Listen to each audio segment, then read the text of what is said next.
look at people's faces for the response to what we're doing or what we're saying.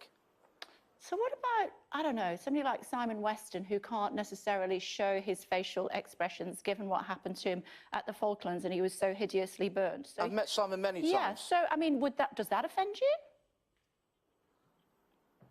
No, not at all. But he can't show his facial expressions the way that you've just been illustrating. So just take that to its logical conclusion for me. So for what, that is an absolutely ridiculous comparison. I mean, he's a decorated war hero who's been terribly, terribly wounded in the service of his country. I mean, who was going to look at Simon Weston with anything other than absolutely, esteem? Okay, absolutely, I completely agree with you. But what about other people then with facial disfigurements, people who potentially have been injured, I don't know, in 7/7 or whatever? How would you feel about them when they can't show the same facial expressions as other people? I mean, how do you feel about that? Kay,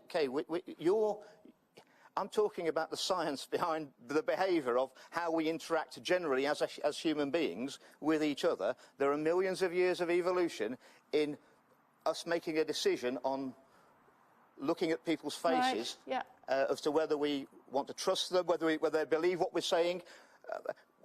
I think people watching politicians will look at facial expressions and say, well, yes, I believe what they're saying or not.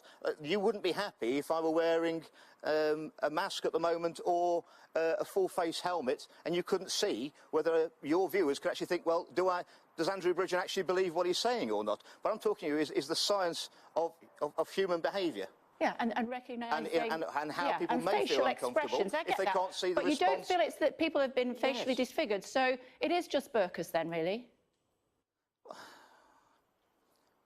No, I would feel equally uncomfortable if someone's trying to have a conversation with me in a full-face crash helmet with the visor down and I can't see their face. That's not a way to have a comfortable conversation, is it? What about describing